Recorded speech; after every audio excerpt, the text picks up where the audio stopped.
Pourquoi du Shidour? Pour comprendre le pourquoi du Shidour, il faut comprendre le pourquoi du pas Shidour. Quel est le danger de la connaître une jeune fille dans un cadre non shidourique? Comment a lieu la rencontre? On est parti une bande de copains à un shiur de Torah, copains et copines, boire un pot, ou à la communauté. Bon, on est en train de, comme ça, et elle fait un petit chic-clac avec ses cheveux, ou tu dis une blague, elle rigole, ha ha ha ha ha, très bien, hop, tu l'as repéré. Elle t'a repéré, vous vous êtes repéré. Et puis tu continues à faire le coste, elle continue à faire la foule. Et après le premier repérage du radar, on s'échange le numéro de téléphone, tu la rappelles, on commence à parler. Même pas de relation. Toi tu dis chômeur négia, elle aussi. Sans se toucher. On se parle une fois, on se parle deux fois, on se parle 10 fois, on se parle 20 fois. Et on tombe amoureux. 20 fois c'est gentil, beaucoup plus rapide. Et puis on commence à sortir ensemble. On pense pas au mariage encore. On va d'abord essayer, voir si compatibilité, on s'entend. Enfin, je vais pas prendre marier comme ça à la première venue sans savoir avec qui je me marie. 1 mois, 2 mois, 6 mois, quelques bons mois. Au bout d'un moment, tu te dis, bon, là, il faut prendre une décision. Est-ce le bon numéro, oui ou non? Décision la plus grave de ma vie. Qu'est-ce que je fais? Je comprends bien que je sois amoureux, mais je me dis, bon, il faut que je me calme maintenant. Et je vais prendre une décision maintenant la plus grave de ma vie. Comment je vais faire? Je dois regarder maintenant cette fille de façon la plus objective possible.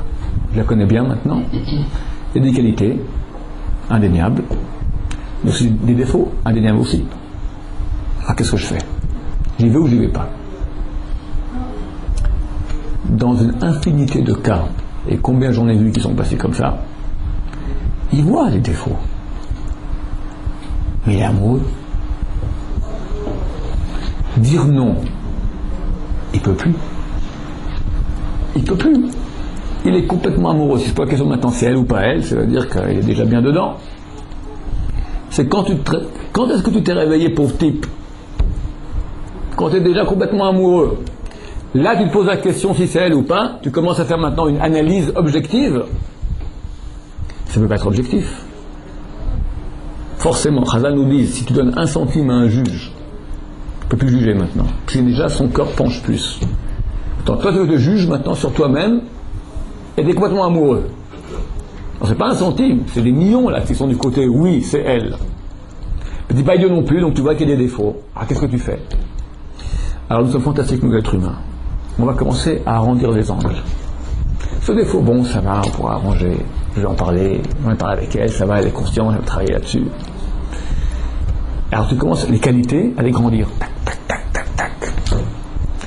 Et les défauts, rapetissir. Tic, tic, tic, tic, tic, tic. À la fin, c'est elle, toutes les qualités, les défauts. Ah, c'est pas si grave, on fera avec. Et...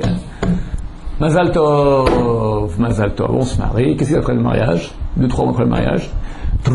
Les défauts remontent. Pire, parce que encore elle se retenait avant le mariage, parce qu'elle t'avait accroché, elle ne veut pas te lâcher. Là maintenant, c'est bon, t'es dans la poche mon vieux. Les défauts remontent, et les qualités redescendent. Puis on s'habitue aux qualités. T'es mignonne un jour, mignonne une année, mignonne 2 ans, mignonne 3 ans, mignonne, ça va. Ça redescend. Je me suis fait avoir. C'est pas la même chose. Comment des centaines de milliers de couples, quelques mois après le mariage déjà, je me suis trompé. Je l'aime plus. Je comprends pas. Tu as vécu des fois des années avec elle, quelques mois après, tac, tu t'es trompé. Ce qu'il y avait dans le mariage, c'était une attirance. Une attirance, ce qu'on appelle amour, d'accord? Un amour profond. Je peux en parler maintenant, c'est pas le sujet tout à fait. Bon, sachez que cet amour-là, il disparaît. C'est ça du charme, du chen. C'est une colle que Dieu a fait, qu'il y a des courants comme ça, des effluves sentimentales qui passent entre les êtres, pour que ça colle, pour qu'on puisse se marier avec sa femme. Mais c'est un cadeau gratuit qui disparaît après quelques temps. C'est du charme. Et le roi Salomon a dit Sheker hachen. Le charme, c'est du mensonge. Ça te charme. Tu es charmé. Puis un beau jour, le charme il part, et tu vois la dure réalité. En tout cas, la technique habituelle occidentale, c'est très dangereux. Pourquoi? Parce que le jour où tu poses la question, est-ce que c'est elle ou pas, dont tu te mets en tant que juge, qui doit juger maintenant d'une décision extrêmement grave, c'est la plus grave de ta vie, tu es déjà dans l'incapacité totale de juger objectivement, parce que tu es déjà complètement amoureux. Faut être amoureux en étant chômeur de guerre. Oui, mais tu es amoureux. Donc faut pas être amoureux. Ah, qu'est-ce qu'il faut faire? La bonne solution, la voici. On ne va pas connaître sa future femme, d'accord, en la repérant au radar qui est physique, au radar du charme. Tchac, les cheveux, ou le rire, ou le charme. Pas du tout. Moi, je te connais. Je connais une fille aussi. Je pense que ça peut aller. Tu n'as jamais vu de ta vie, je viens de te dire, écoute, il y a une fille, elle est comme ci, comme ça, comme ça, comme ça, comme ça. Ça te va, oui ou non? Oui ou non, ça ne me va pas. Terminé. Deuxième proposition. Tu dis, ouais, ça peut aller. Mais tu as quelques questions encore. Tu fais une enquête avant de la voir. D'où elle vient, que font ses parents, qu'est-ce qu'elle veut faire, qu'elle veut comme garçon. Tout ce qui peut t'intéresser de façon objective. Avant de la voir. Sa santé. Santé mentale, des fois tu as des... Ça arrive. Tu sais combien de gens se marient, puis après le mariage se rend compte que tout coulotte, et puis prend des cachets. Personne n'était au courant.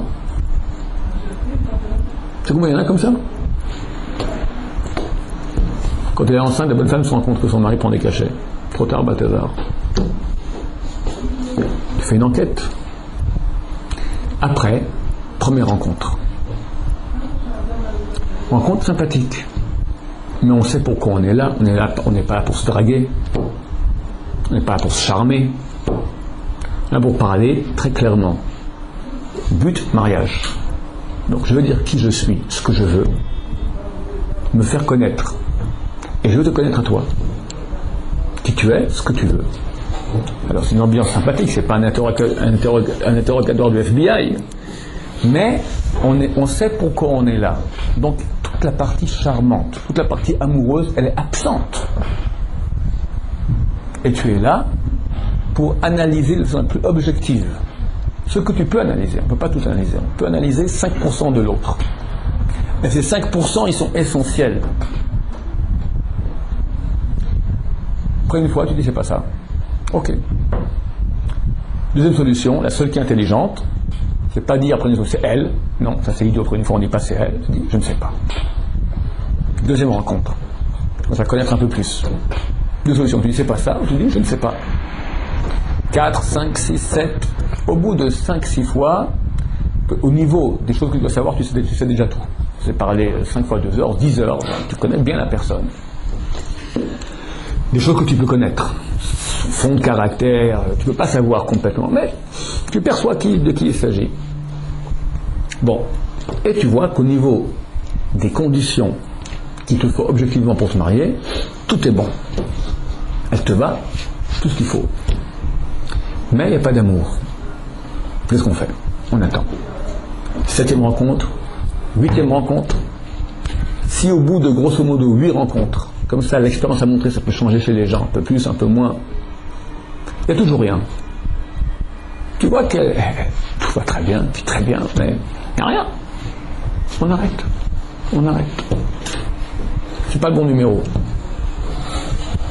Deuxième solution, après 5-6 fois, tu vois, au niveau du livre c'est le bon numéro, mais il n'y a pas de déclic, il n'y a pas d'amour.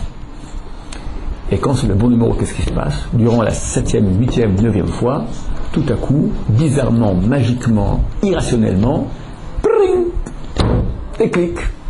Tu tombes amoureux. Le charme, cette chose-là que Dieu a créée, qui est tout à fait charme, vient de la racine en hébreu hainam, gratuit, c'est gratuit. C'est pas basé sur une réalité vraie, c'est du mensonge, on dit sheker c'est gratuit. À quoi ça sert? Ça sert à quand tu as vu que tu es le bon numéro au niveau du livre. va te marier, on va pas coller deux morceaux de bois ensemble, il faut qu'il y ait de l'amour, comme tu dis. L'amour vient. Et l'amour grandit, et tu sais, c'est le bon numéro. On se fiance. On se fiance, on laisse maximum 3 mois pour se marier. Durant ces 3 mois, on se connaît encore plus, on commence à s'aimer beaucoup, on est fou amoureux. Ou des fois, non, on voit qu'on a encore, des fois il arrive, quand on continue, on voit que c'est pas du tout ça. Tu es dans l'approfondissement des choses. Donc, on te laisse avec les rencontres et entre le mariage et la première rencontre, il y a grosso modo 4 mois et demi maximum, ce qui est tenable pour un homme. Mais on a évité tous les leurres, tous les faux charmes, tous les pots de vin du juge qui ne peut pas juger. On a été objectif. Une fois que j'ai vu de façon objective que c'était elle, après j'ai attendu qu'il y ait l'amour est venu. Alors qu'est-ce que tu veux? Tu as vérifié le mieux possible, l'amour est là, qu'est-ce qu'il faut de plus? Qu'est-ce qu'il faut de plus? La bracha de Dieu, tu l'as, tu as été nickel. Pourquoi tu l'aurais pas? Mais quand tu dis, moi je ne veux pas aller chidour, on n'est pas au Moyen-Âge obscurantiste, alors vas-y en charme et éclate-toi un petit morceau. Pas ça, mais des fois dès le début on est sous charme. Donc ça veut dire que dans ce cas-là, faut. C'est très dangereux. C'est très dangereux. Comment tu te marres avec la décision la plus grave de ta vie? Tu te bases sur le charme? C'est quelque chose qu'on maîtrise pas. C'est. Ok, alors. La première rencontre. Ok, ça peut être bien, mais il faut être très vigilant. C'est quoi le charme? C'est un voile qui te rend la réalité beaucoup plus dure d'accès. Donc toi qui veux maintenant pas te planter, fais attention, calme-toi. Je me change de côté, je reste droit. C'est encore possible, c'est la première rencontre. C'est elle, d'accord. Quelqu'un qui rentre, ça arrive. C'est elle. Je dis, restons calmes. Restons calmes. C'est pas normal. On prend pas une décision aussi grave. Quelqu'un qui a acheté une maison, combien il se rend compte, il fait une étude de marché, tout ça. C'est pas une maison, c'est ta femme. Oh la mazé, oh la maba. Je suis tombé sous le charme. Elle m'a fait chlic. Qu'est-ce que c'est ça? C'est dangereux. Le charme, un beau jour, il part. Alors, s'il y avait quelque chose à part le charme, bon, ça tient, il n'y avait rien. Il n'y a que le charme. Qu'est-ce qu'il reste? Des larmes. Oh, combien de larmes? Il y a quand même 40% de couples qui ne respectent pas toutes ces règles et de considérer que ça marche quand même. Ok. Est-ce qu'on peut répondre à cela? Très bien, vas-y. Marie-toi, sachant qu'il y a 40% de chances que ça tienne. T'es prêt? Non, ce sont des. Il faut répondre quelque chose. Écoute, c'est pas. Dieu aime la terre.